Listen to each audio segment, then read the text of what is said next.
What's on my mind on this kind of gray, sort of cold January morning? The Bahamas. That's on my mind. Hi, I'm Nika Waters, and welcome to the Boat Galley podcast. Today I'm just sharing some reminiscing about the Bahamas, one of our most favorite places to cruise. Today's episode of the Boat Galley podcast is sponsored by FastSeas.com. Budget-friendly weather routing and passage planning for cruisers by a cruiser. Plan your next passage using FastSeas.com. That's FastSeas.com. Whether you're after speed or comfort, FastSeas will find the optimum route to your destination. Use coupon code BG20 for an exclusive 10% discount. FastSeas, making weather routing simple. I've been reminded of the Bahamas quite a bit lately as we get ready to go cruising at some point in 2020. I've also been hearing from a number of people about the fact that the Bahamas still isn't remotely recovered after Hurricane Dorian. It doesn't make the news anymore because there are an awful lot of other things that are happening these days, but the Bahamas is still very much in need of our support.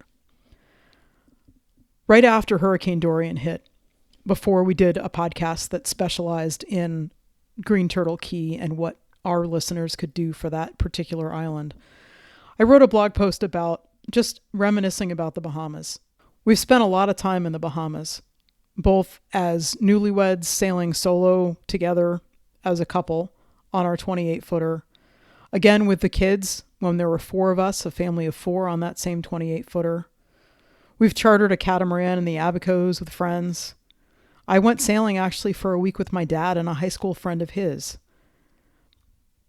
The Bahamas for us was the first place that we really felt like we were cruising. It was the place that we thought of going when we had that incredible dinner conversation one night to say, where can we go to take the kids and go for a year? If somebody said, you're limited to cruising the Bahamas your whole life, we'd jump at it in a second. There's that much to do and that much to see. It's a huge island nation. At least it's huge in terms of how many different islands and how many different experiences you can have on them. There are islands where nobody lives. There are islands like New Providence where the bulk of the population lives. It's not, I suppose, particularly large geography-wise, although if you spread it out from end to end and you realize the number of islands that there are, it's pretty big. But one of the things that we love about the Bahamas is that as cruisers, we can literally choose to be with hundreds of people in an anchorage, think Georgetown during Family Island Regatta time, or Cruisers Regatta time. And then you can also the next night be completely alone in an anchorage. We've had nights in the Bahamas where we chose to be with a number of people who were sharing the same anchorage that was highly touted in the Explorer Guide. And we decided we were going to go just a little bit off the beaten path. We found ourselves totally alone in an anchorage, but so close to other boats, like they were in the next anchorage or a couple anchorages over. We could see their anchor lights, but we were all by ourselves. No other boat in sight. We haven't found that anywhere else so far. Granted, we haven't cruised all over the place, but we're looking forward to doing more of that. The Bahamas colors that you see, they're not photoshopped. They're not filtered. They are really, truly that incredible, indescribably gorgeous blue. The people in the Bahamas, they're friendly and they're welcoming. And our time in the Bahamas is absolutely the stuff of dreams and rose-colored memories that we share with anybody who wants to hear them. Anybody who walks into our house sees large pictures framed of colors and water and boats and people, and they say, did you get those out of a magazine? And the response is no.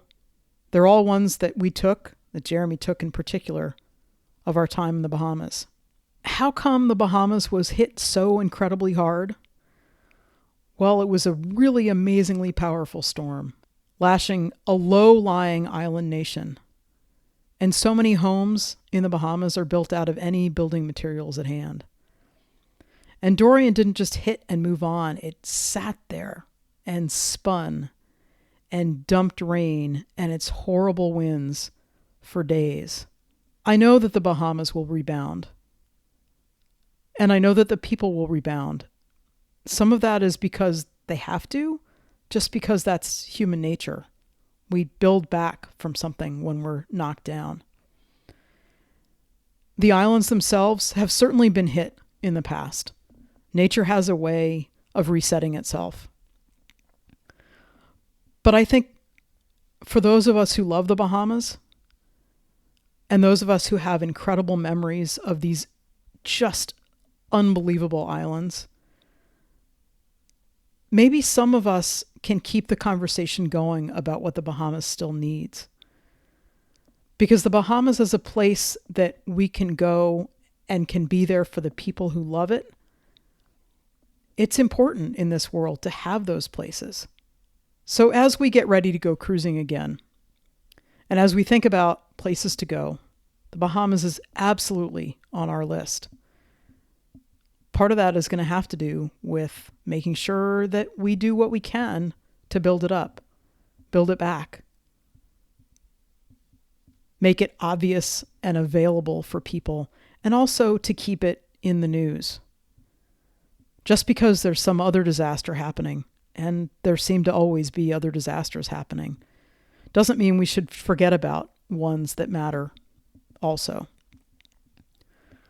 I'm really looking forward to making more Bahamas memories, and I'm looking forward to reading the stories of people helping out this incredible island nation that has done so much for me and my family, even if it's just in terms of talking about memories and sharing the photos we have there.